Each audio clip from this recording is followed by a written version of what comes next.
Hare Krishna, Krishna Krishna, Hare Hare, Hare Rama, Rama Rama, Hare Hare.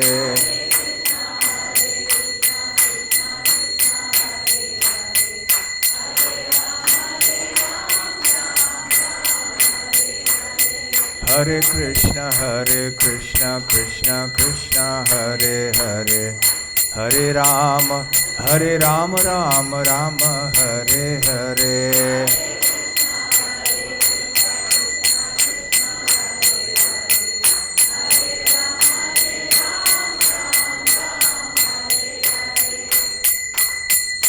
Jaya Radha, Radha Krishna Lalita Vishakha.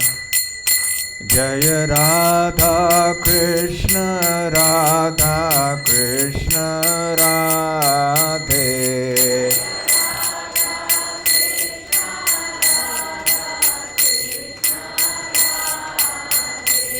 Jai Gauranitai, Jaya Gauranitai, Jaya Gauranitai, Jaya Gauranitai.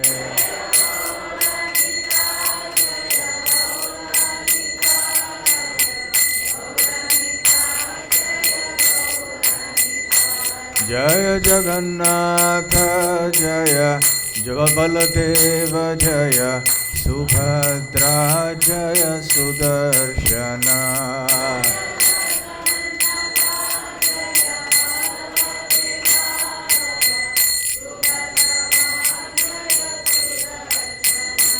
Jaya Jaya Prabhupada, Prabhupada, Prabhupada, Jaya Jaya Prabhupada.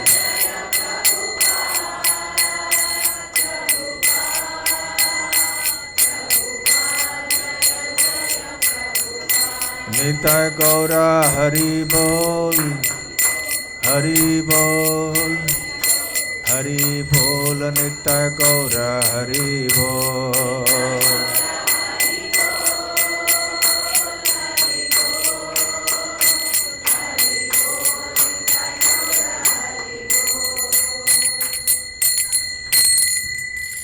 Jai Om Vishnupad Paramhansa Parivrajakaacharya Shtotra Sat.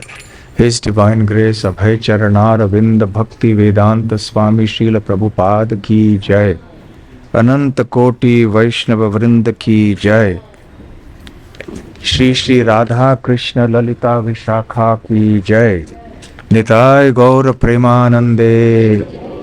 Samaveta Bhakta Vrinda Ki Jai, Samaveta Bhakta Vrinda Ki Jai, Samaveta Bhakta Vrinda Ki Jai, Shri Shri Guru Gauranga Ki Jai.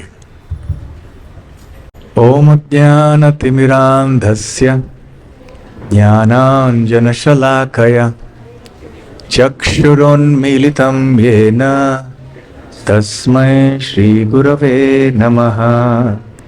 Shri Chaitanya Manobhishtam Sthapitam Yena Bhutale Swayam Rupa Kadamahyam Dadhati Swapadantikam.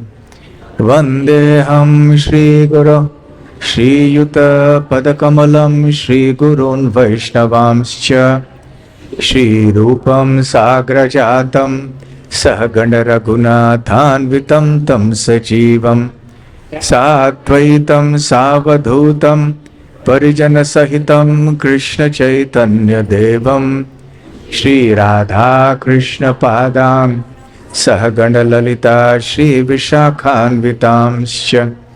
Nama Om Vishnu Padaya Krishna Presthaya Bhutale Shri Mate Bhakti Vedanta Swami Niti Namine. Namaste Saraswate Deve Gauravane Pracharane Nirvishesha Shunyavadi Paschatya Deshatarine.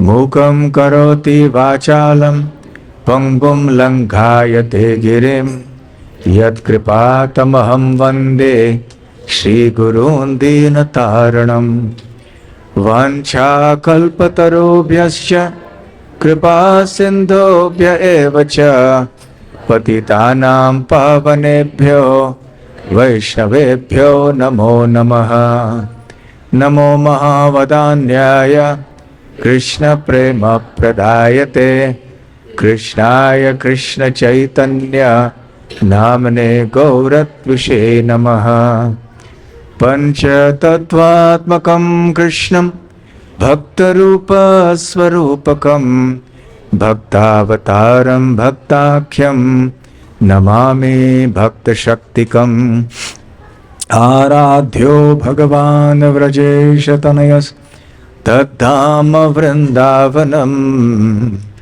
Ramya Kachidupasana Vrajavadhu Vargenaya Kalpita Srimad Bhagavatam Pramanamamalam Prema Pumartho Mahan Shri Chaitanya Mahaprabhur Matamidam Tatradara Naparaha He Krishna Karuna Sindho Dinabandho Jagatpate Gopesha Gopika Kanta Radha Kanta Namostute Tapta Kanchana Gaurangi Radhe Vrindavaneshwari Vrishabhanu Sute Devi Pranamami Hari Priye Jai Shri Krishna Chaitanya Prabhu Nityananda Shri Advaita Gadadhar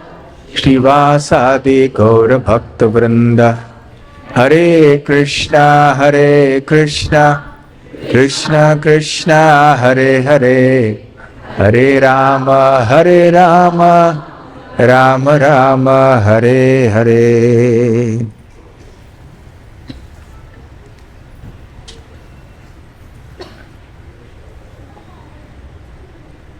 Hare Krishna. Welcome to all of you. I am very happy to be here. This is Anna Nagar. This is West Mumbalam. Mumbalam. Yes, Mumbalam. I find it a little difficult to remember and pronounce the names. Mumbalam. Because yesterday I went to Mamalapuram. So I was confusing between Mamalapuram and Mumbalam. Yes. This area is special because Bhagavan Shakti Prabhu stays in this area. So therefore this place has become transcendental. Huh? Hare Krishna. So you are staying here now? 3 weeks. Okay. Mika Rumai.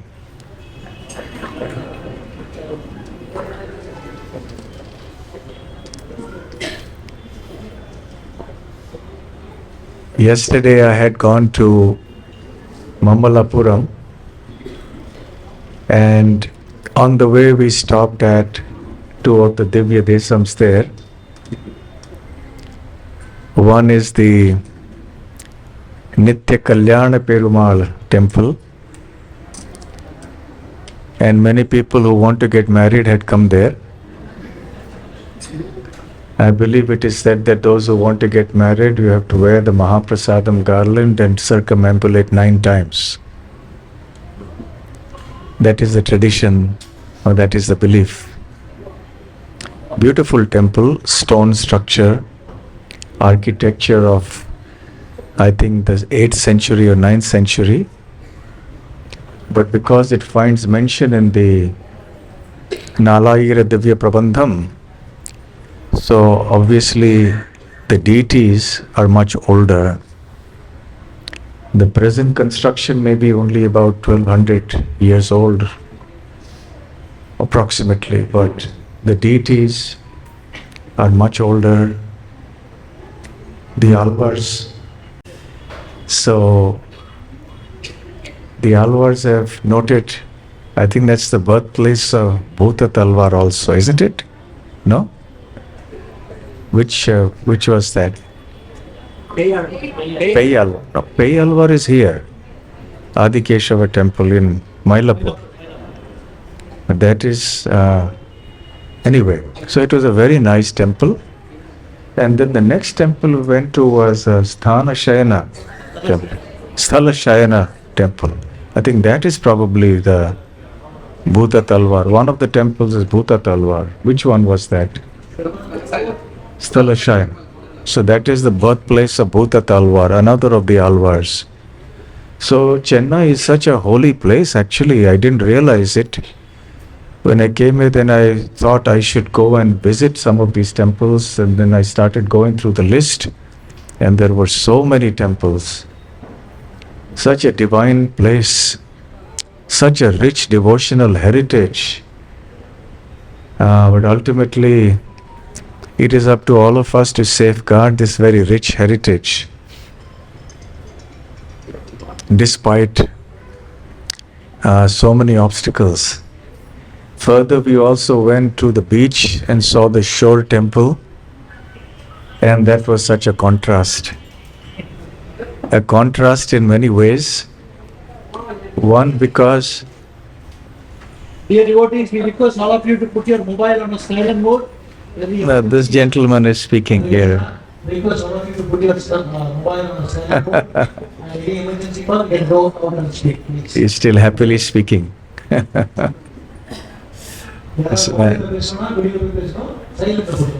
I'll talk about this in the course of the Shravanam. In case, for those of you who are not up to date with the latest developments in the field of Shastra, there is an addition to the Puranas, and that is called the mobile phone Purana. Since the topic today is Shravanam, it is important everyone should be able to hear. Yes. Yes? So, Nandri. So I was mentioning that I went to the shore temple in Mumbalam, and it was a big contrast. One, because it was in ruins compared to the other two temples, which were in very good shape, relatively speaking, although I did not see the gopurams there. I don't know for what reason. So that was a contrast. The second contrast was that because it was in ruins, there was no worship. And in the other two temples, there was very nice worship going on. I really liked it. And the pujaris, the brahmanas there also were so nice. They were doing a very good job there. The third contrast was that there were thousands of people literally at the shore temple, and relatively very few people at the other two temples. So that struck me. All three temples were constructed around the same time, roughly 1200 years ago, by the same dynasty of kings, the Pallavas, followed by the Rashtrakutas, the Cholas. You all know the history better than I do. So they were all similar, of a similar age. But because one place is in ruins, thousands are coming there. And the other two places are in relatively good shape. There's nice worship going on. Very few are coming there. What does it indicate about the way our society is going? Yes? So ruins are valued, but existing temples which need to be supported and which need to be utilized for our spiritual advancement are not getting the kind of footfall we would hope for. And also we saw, that is mobile Puran.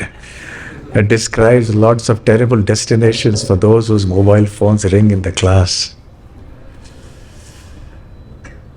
And I saw a deity of Vishnu there, and the other side there was a Shivalinga, and there were birds going in, there were bird droppings everywhere. So I think that The contrast is there for all of us to see, and all of you have your task cut out here living in Chennai. You have a lot of work to do to make this state Krishna conscious. So hard work, and therefore I'm happy to see devotees here, and we have a lot more work to do. So your Kirtanam has to reach more people who will get the opportunity to do Shravanam. I also went to Parthasarathi temple, beautiful worship, beautiful deities. It was very touching. I also went to the birthplace of Peyalvar. I think it was in Mylapore. It is under the Adikeshava temple, but I was very disappointed to see the shambles in which that small place is. For those of you who haven't gone there, you can just take a look. There's hardly anybody there, nobody there. It is the birthplace of one of the Alvars. So I hope somebody can do something about it in Chennai. It is supposed to be under the Adikeshava temple, but I think that is also under the government. And the government these days is not interested here in doing anything of this sort. So anyway, my trip to Chennai this time has been very revealing and nourishing in many ways. Of course, in our temple at Injambakam, it's very beautiful. The deities, the devotees, the ambience, everything is very nice. And all of you have been working very hard to maintain this temple nicely and create a wonderful community of devotees. Okay, now can you hear? Okay. But it is too loud for me. You know, there is Chandramauli Maharaj. Have you heard his name? Yeah. Because in India, we have this habit of doing everything loudly. Ilaya? Yes. So he said in India there are only 2 levels of volume. And it's appropriate since we are speaking of Shravanam. Loud and very loud. No other volume exists in India.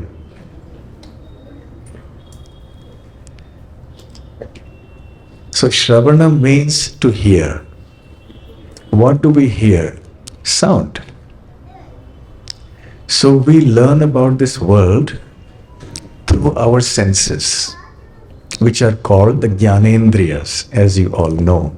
Jnana means knowledge, Indriya means the senses. So we have our eyes, our nose, our tongue, our skin, and our ears. These are the knowledge acquiring senses. These are the senses through which we acquire knowledge of the world around us. Imagine what life would be if we did not have any of these senses. We would not know anything of the world around us or even about ourselves. So these senses, of course, exist at 3 levels, Srila Prabhupada explains. At the gross level, which is our physical body, what we see. It exists at the subtle body level, because the subtle body also has these senses. And that is what goes out of the body, gross body, at the time of death and enters a new body. And the third is the senses of the soul, of the Atma. So it is not that the Atma can't hear or see or feel or taste or touch, because the senses belong to the gross and subtle body.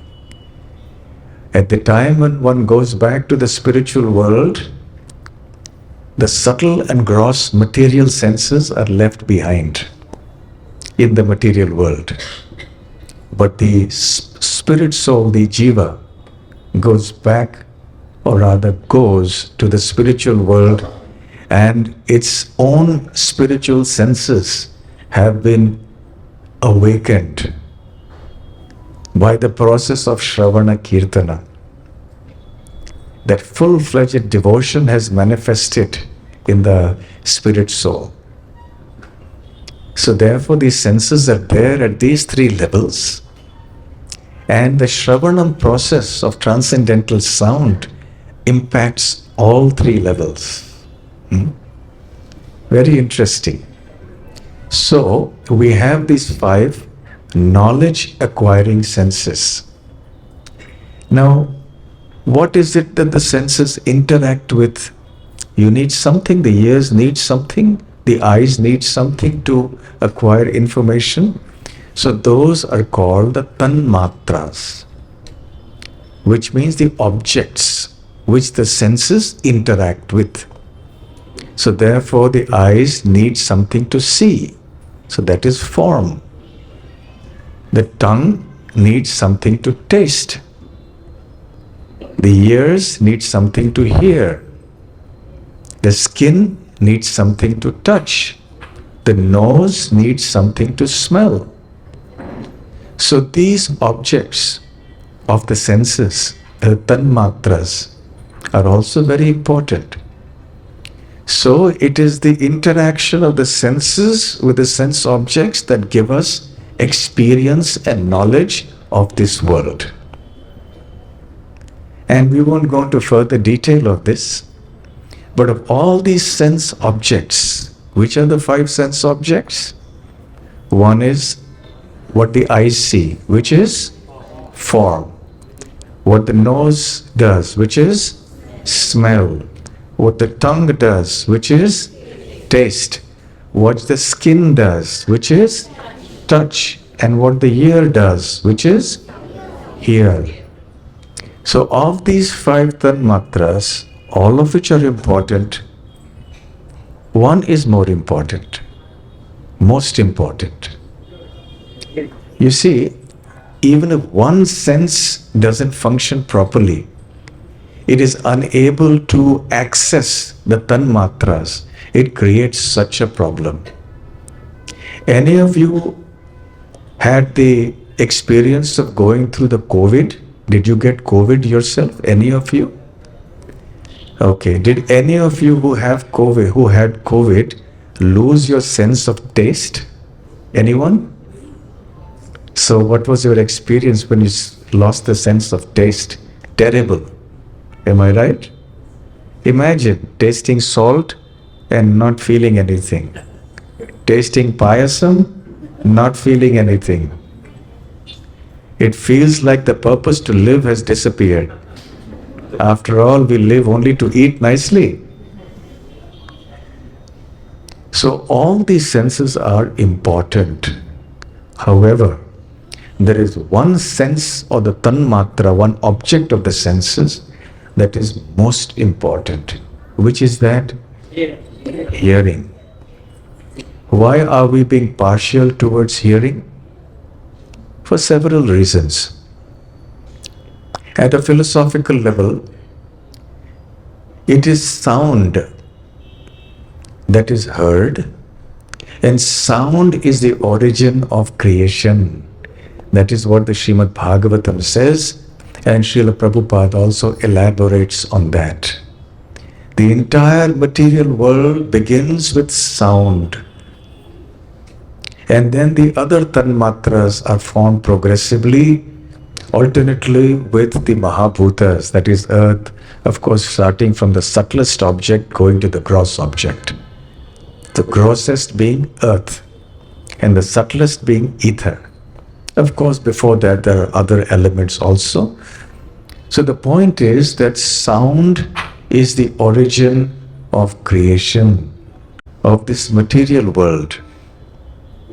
And this material world is a cause of bondage for all the living entities, for all of us here.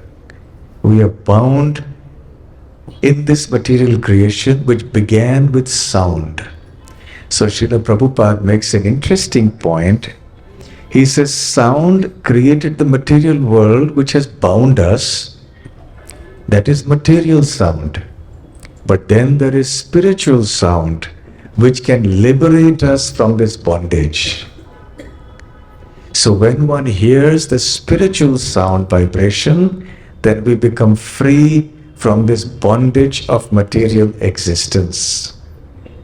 So very nice. So there are two types of sound: material sound and spiritual sound. That original sound, of course, most of you, how many of you are coming for a discourse like this for the first time? Or all of you are regular devotees, am I right? You're all chanting. So, the spiritual sound of the Mahamantra, of the Omkara, of the Vedas, these are beautiful transcendental sounds that also exist in this world for the upliftment, for the deliverance of all of us conditioned souls. And they find expression most beautifully and concisely in the Vedas. That is why the Vedas are called Shruti, that which is heard. Because transcendental knowledge is heard through the ears. So the Shruti refers to a certain section of the Vedic literatures, and it is so called because the knowledge has been transmitted down millennia, from millions and millions of years, only through sound vibration, by oral transmission. O-R-A-L, oral transmission. Oral means mouth. Oral transmission, but when the sound is transmitted, it has to be also received. So it is by oral transmission and oral reception. A-U-R-A-L, that refers to the ears. So somebody is orally transmitting and somebody else is orally receiving. And Srila Prabhupada says, submissive oral reception. That is the way the Vedic literature has to be understood and received. So both are required.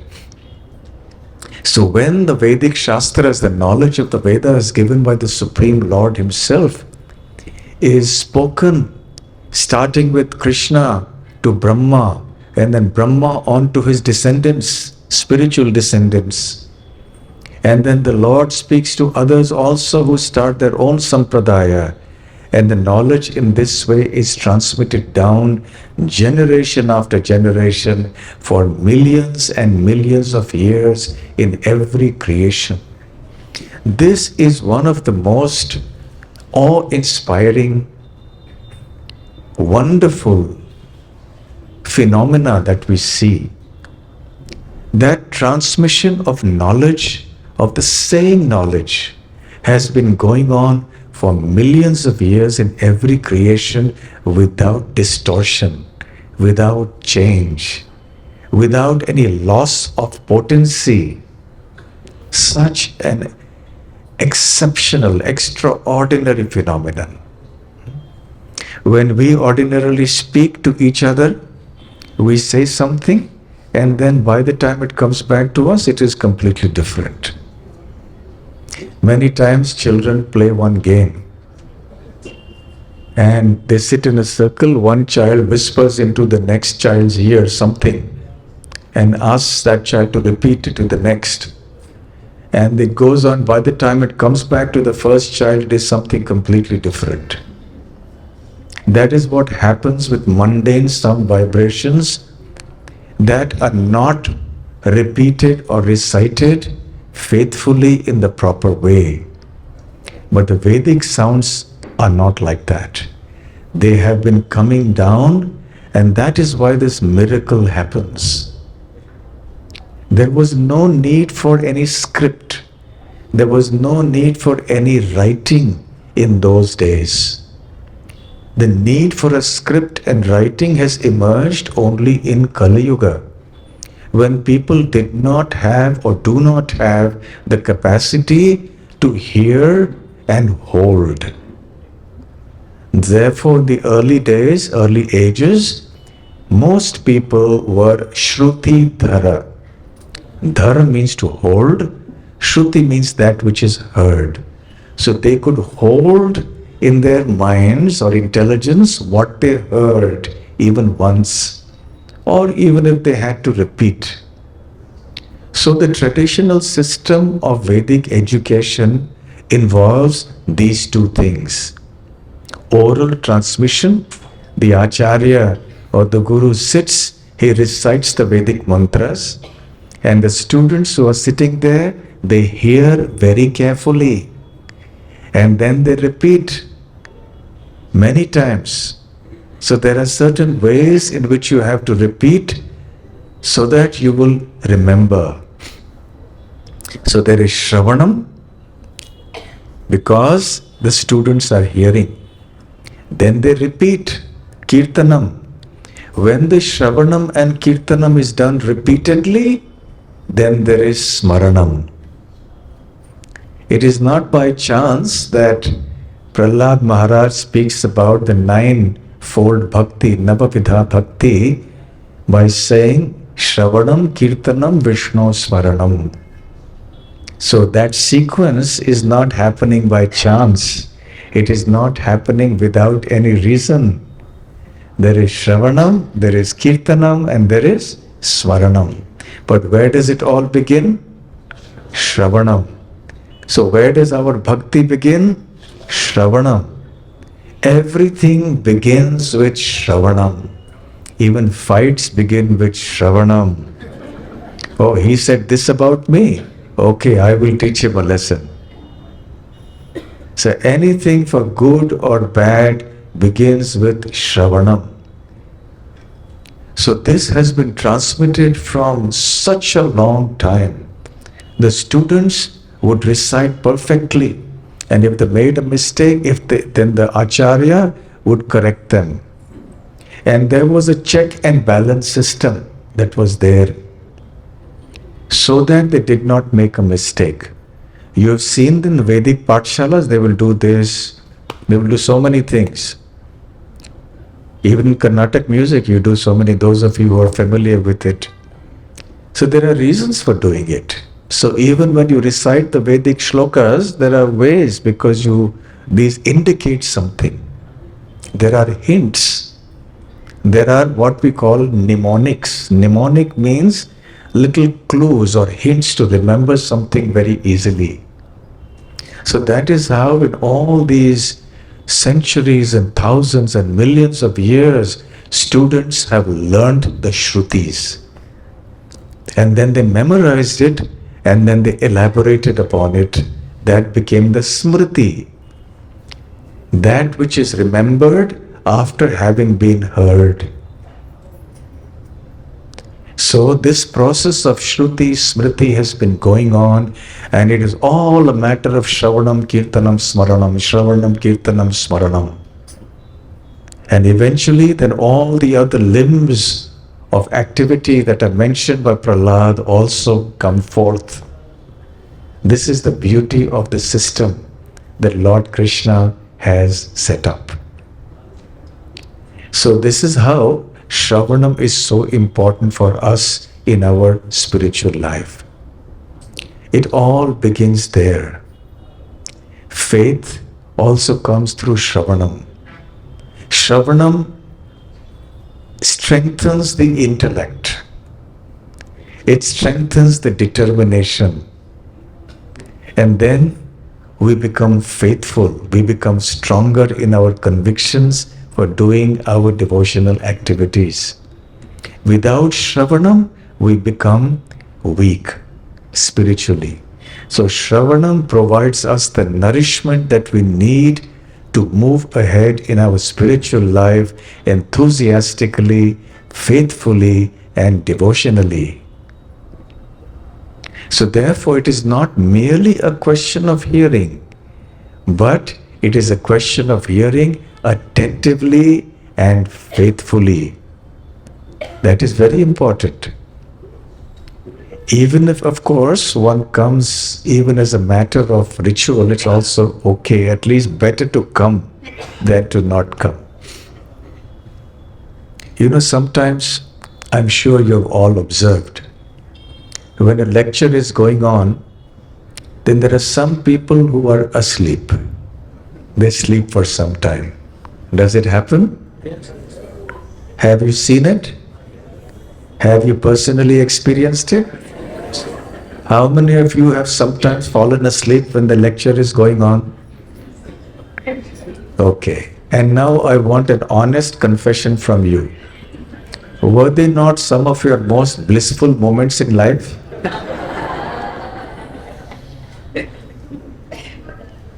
You know, when you travel in the local trains, I don't know, here also I suppose you have local trains, but in Bombay there are local trains which are very crowded. And there when people sleep, because they are so full of tension because of the struggle of existence, even when they try to sleep, if at all they are able to fall asleep, there is still a worried look on their face. Because it's a tense place to be in. But when I see devotees sleeping in the class, when I'm on this side, they are so happy. Because they're free of anxieties. That doesn't mean, of course, one should come to class to sleep. But even if somehow or other one falls asleep, it is purifying because the mind and the soul are getting the nourishment, but still it is not a good thing. It is not, yeah, it's okay? Yeah. So it is not a good thing to sleep in the class because it is actually disrespect to the Srimad Bhagavatam or the Bhagavad Gita or whatever the text that is being spoken on in general with Krishna Katha. So imagine if you are speaking to somebody and that person falls asleep. Is it very polite? It happens sometimes. You're talking to somebody, that person is tired and is nodding off to sleep. So it's a little disrespectful. So similarly, not being attentive when the katha is going on is also disrespectful to Krishna and to the Vedic scriptures, especially the Bhagavatam, if that is what we are hearing. So therefore, the hearing must be very attentive and it must be faithful. We must hear with faith. Now, naturally, when one comes, there are lots of questions that come to our mind. And certainly questions may also be asked. But those questions also can be asked in a spirit that nourishes the rasa of the discussion. Questions are never meant to be asked in a challenging spirit or to exhibit the knowledge or the scholarship of the questioner, etc. So there is a whole etiquette, there is a whole culture that is associated with Shravanam and Kirtanam. The speaker and the hearer or the listener, they make a combination. You can have a favorable combination with a favorable result. You can have a favorable combination with an unfavorable result. It depends. So you must be wondering what is this topic being discussed? Suppose the speaker is materialistic and he's speaking on the Bhagavatam and encouraging the attendees to also make use of the Srimad Bhagavatam for material advancement, for progress in the material world. If the listeners are also materialistic and that is how they are coming there, then they like it. Please tell me how I can earn some more money and what mantra can I chant, what should I hear from the Bhagavatam. And the speaker is also like that. It is a favorable combination, but the result is unfavorable. Because they don't get spiritual advancement. Actually, they are both offending the holy Bhagavatam or the Bhagavad Gita. So they are compatible in terms of combination, but the result is unfavorable.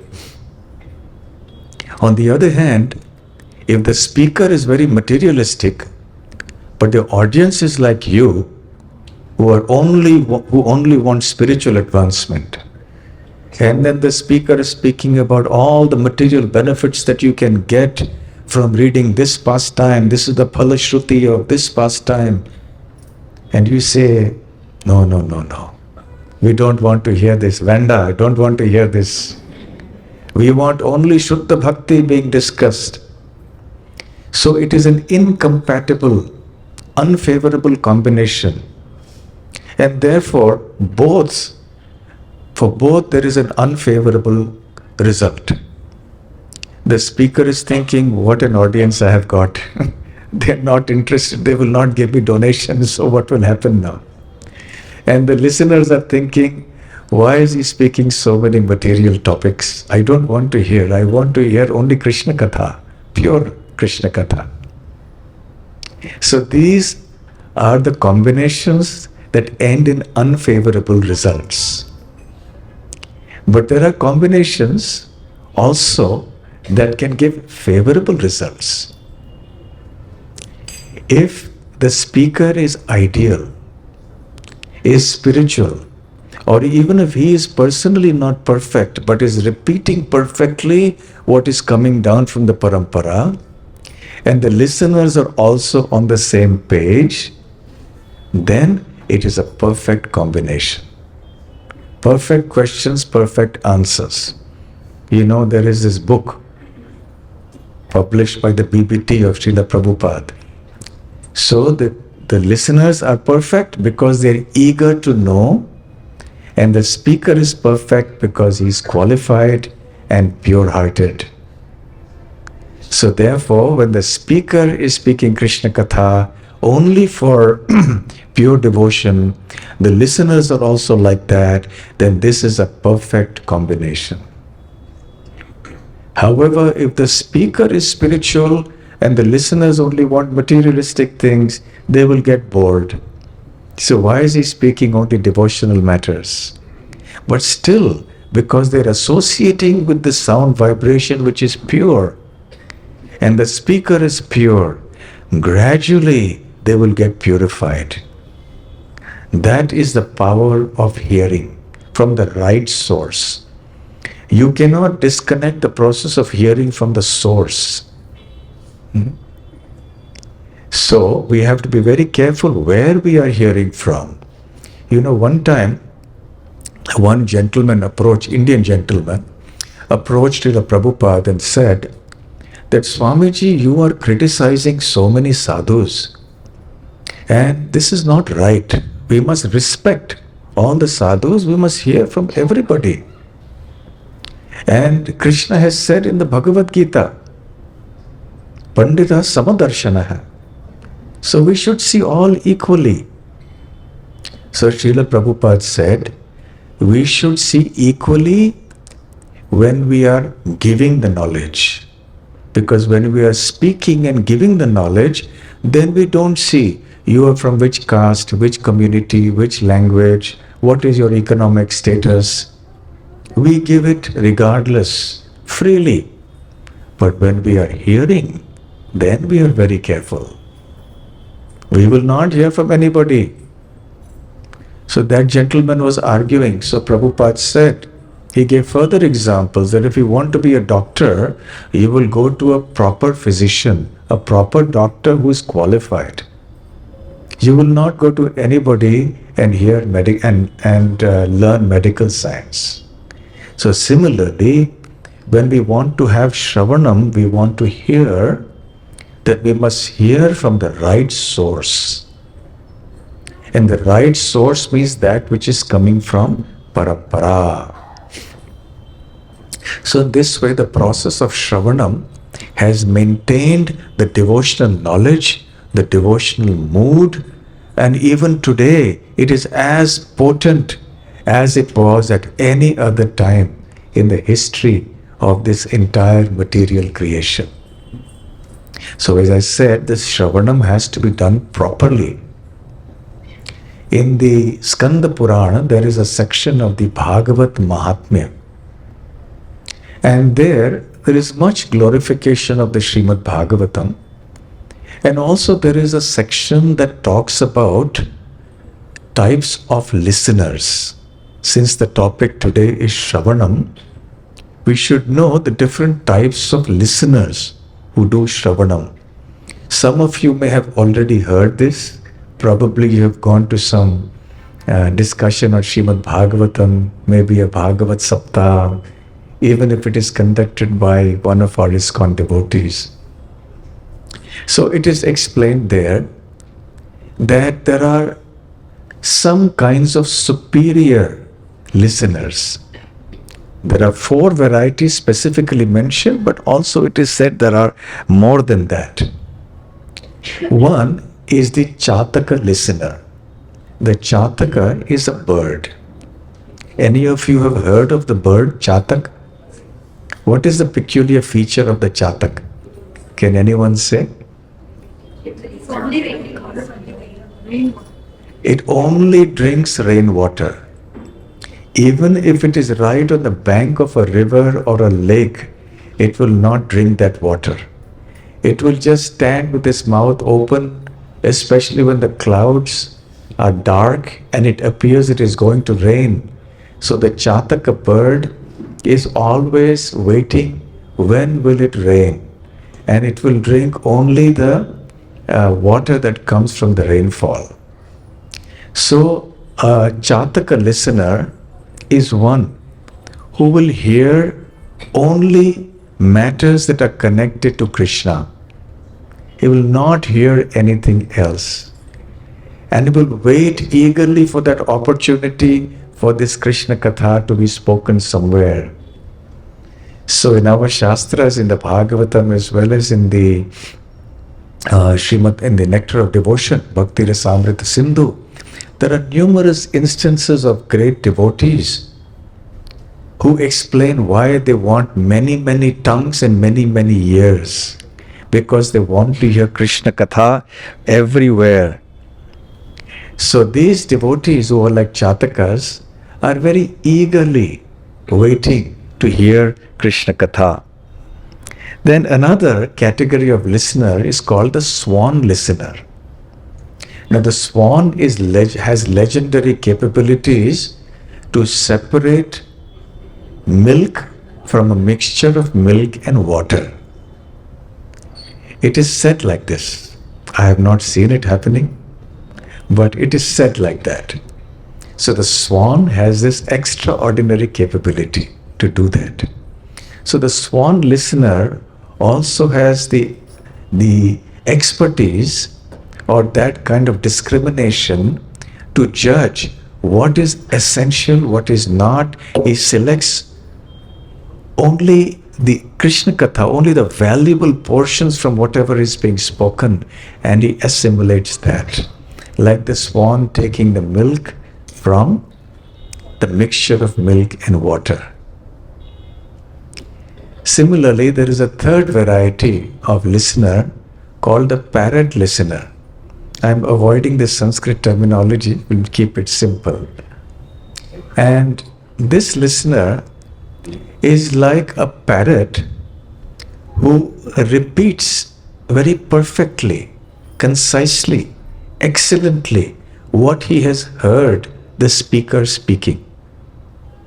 Just like a parrot who is taught to say anything, good morning, the parrot will keep on saying good morning, good morning, good morning. The parrot may not understand what it is saying, but he says it.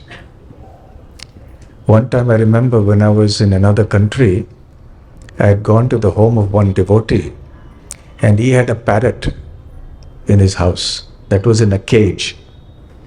And the parrot would say, Hare Krishna, Hare Krishna, Hare Krishna.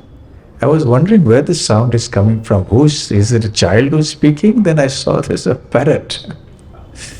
So because the family was always saying Hare Krishna, they were teaching the parrot to say Hare Krishna. So the parrot said Hare Krishna. So I requested them, we are a preaching movement. So let this parrot go and preach to the other parrots also. I was thinking that it is cruel to keep a bird in a cage like this. It is not proper. So please release the bird. And let this bird also participate in Mahaprabhu's Sankirtan movement. Let him go into the forest and speak to all the parrots and other birds and let him make them devotees by saying Hare Krishna. Of course, the repetition of a parrot is generally used in a negative sense because we repeat it without understanding. So one time Srila Prabhupada said that we should chant Hare Krishna always, sincerely, so that at the time of death we will also remember Krishna and chant Hare Krishna. But if we have chanted only like a parrot, Srila Prabhupada said, if you catch hold of the parrot suddenly when it's chanting Hare Krishna, immediately it will start squeaking. And all sorts of squeaking sounds will come from its mouth, not Hare Krishna.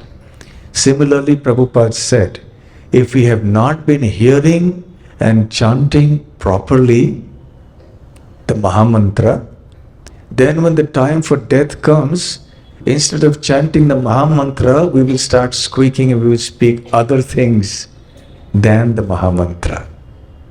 But nevertheless, the sense in which it is being used here is that he is repeating everything so beautifully.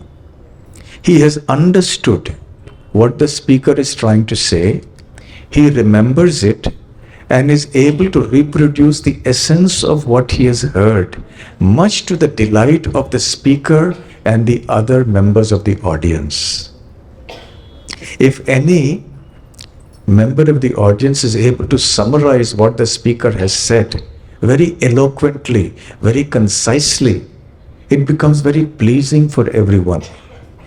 The speaker is happy, this person has heard what I have said very carefully. And the other listeners are also delighted because, he has captured the essence so nicely. So the parrot is like that. Then there's another kind of listener called the fish listener. There is a fish in the Kshira Sagar, in the ocean of milk. And it is said that, of course, with fish also, they don't blink their eyes, right? So the fish listener is one who hears with rapt attention, without even blinking the eyes, what to speak of sleeping. When we sleep also, we don't blink eyes, because the eyes are shut. But of course, we do need to blink every now and then. But the point is that this fish listener is a very attentive listener. Listens with rapt attention. The body language of the listener is also indicative of something.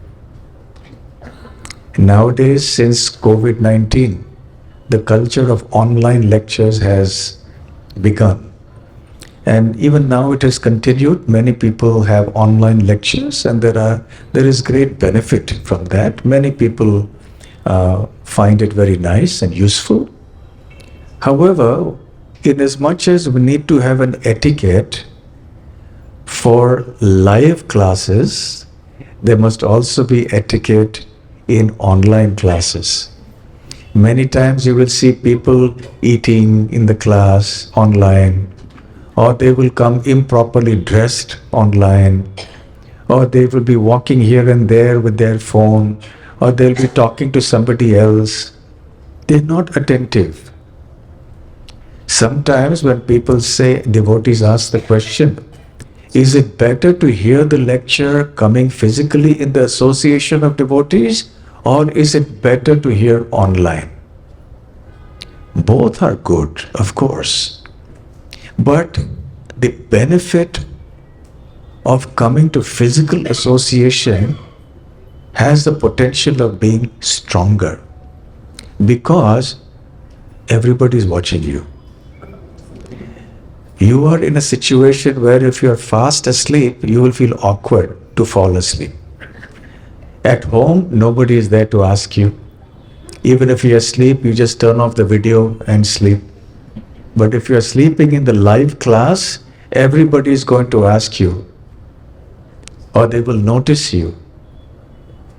And you can't do anything that is inappropriate here, sitting in the class, because the speaker is looking at every one of you. That is why I hint for speakers, don't close your eyes when you speak, because many devotees, to concentrate, they speak, they close their eyes. So I jokingly tell them, by the time you open, it shouldn't happen that everybody has gone.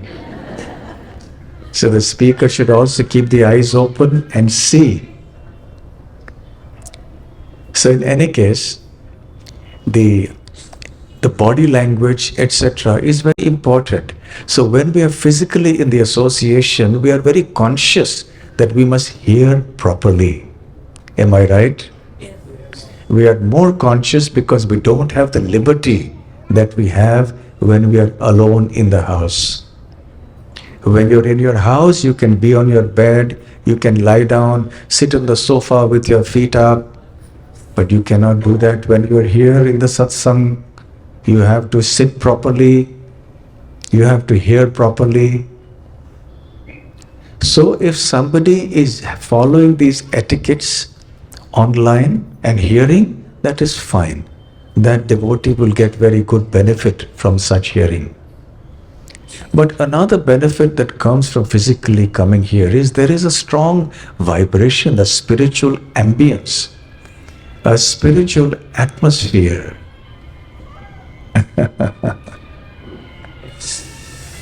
This is one of the unfavorable listening that will come up.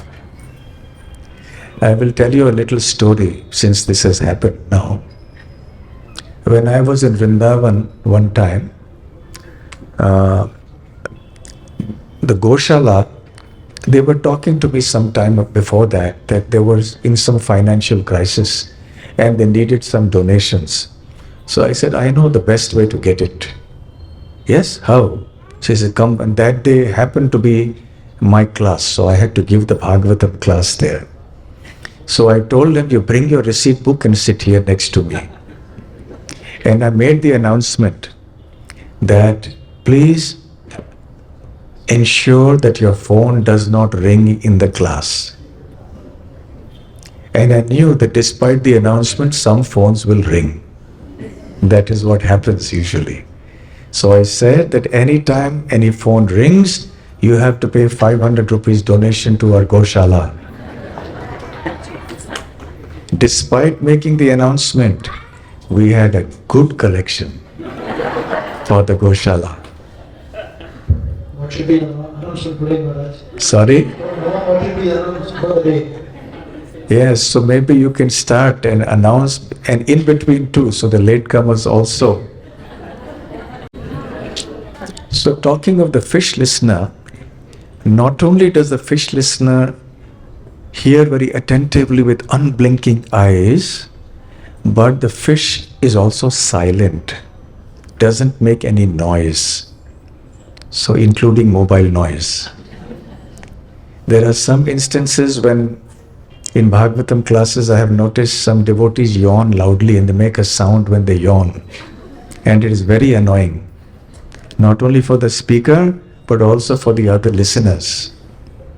You know, it is very important for us to create the proper culture for hearing, because hearing is our foundation. And if we don't have the proper etiquette and the proper culture during the hearing process, then it will become more difficult for us. So therefore, no sounds to be made, nobody talking to each other, having private conversations, or talking on your phone. All these things should not be there. Actually, one should not even speak on the phone in front of the deities. This is also something we see commonly, phones ringing in the temple hall, and then people answering the call. And as Chandramouli Maharaj said, when they will speak, they will not speak softly. They will speak loudly. So we must gently, politely, humbly correct them and tell them, please don't speak. Now we are having the Damodar prayers, Damodar Ashtakam, and the Deep Dan that we do. And the moment the Damodar Ashtakam is over and everybody gets up to offer a lamp, the talking starts. Have you noticed? Does it happen here also? And what we have done is, elsewhere we made a team of Matajis and Prabhujis, and we spread them throughout. And the moment anybody talks, please don't talk. So in that way, everybody understands that this is a culture you have to take seriously. It should not be just a casual thing coming to a temple and just speaking as you are speaking outside, behaving as you are behaving outside. You have to take it very seriously. So not only should the disturbance and sound not be there during the lecture, but also during kirtan, during japa, and even just during taking darshan of the deities. So these are the 4 types of superior listeners that are mentioned. Of course, there are some others too which are mentioned. And there are some which are called inferior listeners. And the one is called a wolf listener. A wolf listener is one who creates unnecessary disturbance and harasses others for some or the other reason. And maybe you have experienced, maybe you have not, but I have seen so many situations in the classes going on where people sometimes they have some arguments with each other, or they're talking to each other, or they speak. So that creates a disturbance.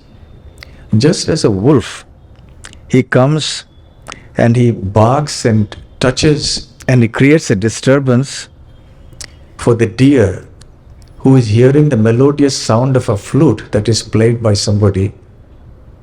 This wolf comes and spoils the mood of that deer. Actually, animals like the cows and deer, they very much are enchanted by melodious music. So in case you have any goshala or something like that, you can try it out. And we see, of course, from the 21st chapter of the Srimad Bhagavatam, 10th canto, the magical effect that Krishna's flute had on not only the cows and bulls, but also the other animals and birds all over Vraja, and indeed the entire universe. We cannot play like Krishna, but certainly if the music is melodious, the cows, the animals, they become so enchanted. And even a deer will become spellbound and will stand there still like a statue. And that is how sometimes the hunters come and catch the deer. Because otherwise the deer is very agile. It runs away very quickly. But if the deer if the deer hears this melodious sound, then the deer stands transfixed over there. So in any case, the wolf comes and creates such a noise over there that the deer's enchanting mood is spoiled. Similarly, when Bhagavad Katha or any Krishna Katha is going on, everybody is relishing the rasa, the nectar of nice descriptions about Krishna. And there are some loud noises that come from somewhere, maybe in the neighbor, some kitchen, somebody is making clanging noises of the vessel or something going on somewhere else. So that creates a disturbance.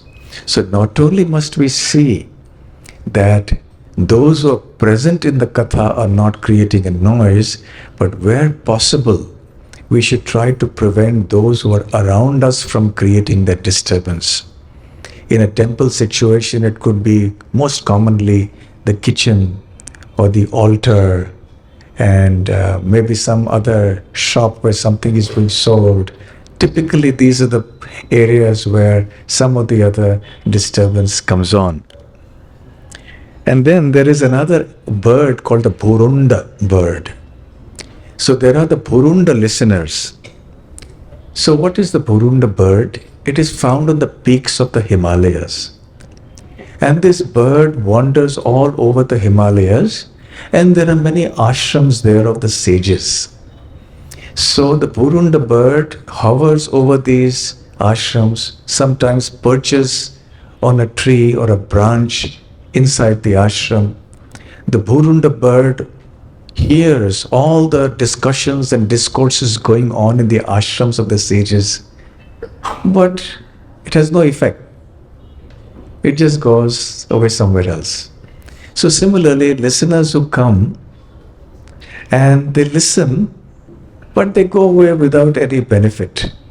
They don't try to follow anything in their own lives. They don't apply. So that is the purana listener, which means that when one comes to listen, one must try to apply in one's life what one has heard in the class. This is very important. It should not be only an intellectual or academic exercise, but it is something that is received with the heart and something that we will try to apply in our life.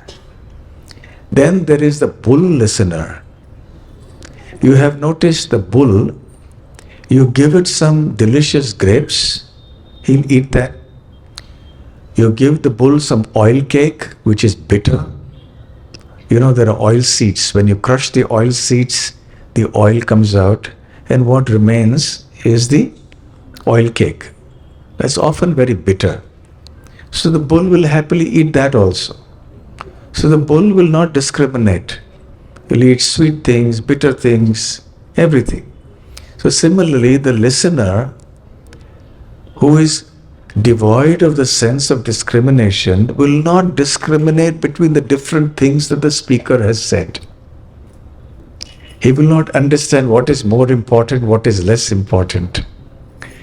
For example, if I have said a joke, now many people may think that is, they will remember that, but there are some essential lessons that have been spoken in the class, but that is more important to listen. So that sense of discrimination is also very important. Some donation coming from you? Donating to the Goswala and the Bharat Ashram.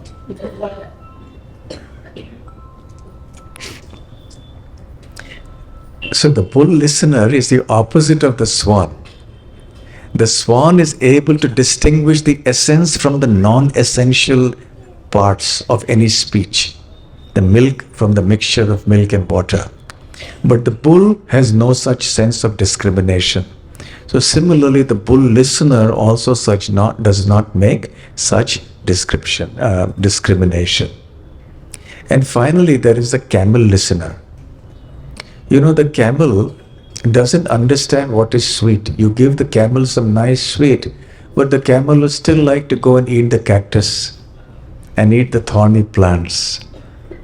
So similarly, those listeners who like to listen to certain things that may not be sweet, they may not be rasa, filled with the mellows of devotion, but they would rather go and relish some other form of discussion or katha.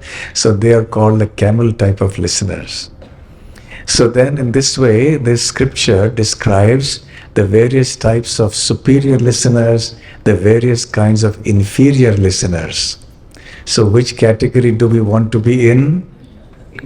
Superior listeners. So yes, when there are some difficulties, we cannot come physically, then we can hear online, it is all right. And another interesting point is that when we read the books, say we are reading Srila Prabhupada's purports and his translation, we are also hearing. So reading is also a form of hearing. Because Srila Prabhupada is speaking, Shukadev Goswami is speaking, Maitreya is speaking, so that also should be done with the same kind of etiquette and seriousness and attentiveness. So when we sit down to read also, it must be a serious exercise, because that is also a form of Shravanam.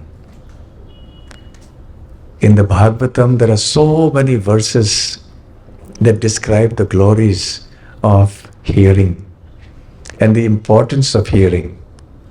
I'll just give you a few, because otherwise it will become so long. Shukadev Goswami tells King Parikshit, Shrotapyadini Rajendra Nrinam Santi Sahasrashaha Apashyatam Atma Tattvam Griheshu Grihamedhinam. He says that in this world, O King Parikshit, people are interested in hundreds of topics to hear, to speak about, to remember. But very few people are really interested in hearing about self-realization, Atma Tattva. In this way, he emphasizes how we should not follow in the footsteps of those in the outside world, but we should try to be in the association of devotees to hear Krishna Katha as much as possible. Similarly, also in the Bhagavatam, actually we say it every day, Nashta Prayeshva Bhatreshu Nityam Bhagavata Sevaya Bhagavati Uttama Shloke Bhaktir Bhavati Naishtiki. So, before the recitation of the Srimad Bhagavatam, we say this, Nashta Prayeshu Abhadreshu Nityam Bhagavata Sevaya. So by the seva to the Bhagavat, the Pustak Bhagavat that comes through the Vyakti Bhagavat, the person Bhagavata, all that is abhadra, that is unwanted and not nice within the heart is almost fully destroyed. Prayeshu. So that purifies the heart. Elsewhere also we hear Satam Prasangan Mamaviri Samvito Bhavanti Ritkarna Rasayana Katha Tajjoshanadash Papavargavartmani Shraddha Bhakti Ratir Anukramishyati. So Kapila says that by coming in the association of devotees, Satam Prasangan Mamavirya Samvito, by hearing about my glories, Ritkarna Rasayana Katha, these kathas are very pleasing to the ear and to the heart. Very quickly, ashu, one makes progress on the path of liberation. And then one moves from bhakti, shraddha, bhakti, rati, one advances in the path of pure devotion to the Lord. So there are many, many such verses in the Srimad Bhagavatam and the other scriptures. Srila Prabhupada has given us such a valuable gift, so we should try to take this very seriously. Come as often as you can to whatever satsangs are available near you, and when you cannot go to the physical association of devotees, certainly you can read Srila Prabhupada's books and you can also hear the lectures online. So thank you all very much for being very good listeners. And even though the speaker may not have been up to the mark, but as listeners, you have certainly been exemplary, except for a few instances, which also was perhaps Lord Krishna's arrangement to get some small donations for you. Hare Krishna, Krishna Krishna, Hare Hare, Hare Rama, Rama Rama, Hare Hare. Hare Krishna. Thank you all of you for your seva of enabling so many people to engage in the devotional service of Shravanam. You mentioned different types of listeners, and at least for me, I tend to work between all 8 of them. And usually I find that when you're familiar with things that the speaker speaks about, you go into the unfavorable listeners. So now, how and in that stage is go back into the favorable and actually relish the same, whether it might be a story of Krishna or anything else? How would you do that? So your question is basically how do we remain in the category of superior listeners and not move in to the category of inferior listeners when we are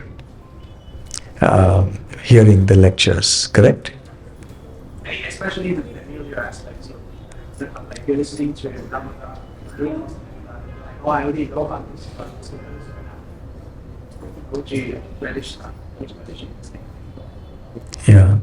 Once somebody was asking, it's a common question devotees ask, our chanting has become very mechanical. What to do? So I replied, make it electrical, not mechanical. Put some charge into it. go for charging. Where is the charging to be found? In the association of devotees, number one. And the second point is that when things start becoming mechanical and we are not taking the Shravanam process seriously, it is useful to reflect on what it is that we are doing. Something that we know at the back of our mind, but which slips our mind. When I'm chanting the holy name, I have to ask myself, what am I chanting? Am I chanting some ordinary sound vibration? No, it is the holy name, non-different from Krishna. So when we remind ourselves of what it is that we are doing, we said, yes, so I must now not let familiarity breed contempt. So similarly with this Damodarashtakam, what is it that I am chanting now? Oh, it's a Damodarashtakam, it's the glorification of Krishna. So I must bring my attention back, I must be very focused, I must do it in the right way. See, this kind of introspective self-correction, by reflecting on what it is that we are engaged in at the moment, is a tool that at least I find helpful, and I hope that you will all also find helpful. So by a combination of these two things, there could be many other smaller tips that can be given, I'm sure, by various devotees. I think it will help us to stay in the category of superior listeners and to practice, to keep on reading, to keep on hearing.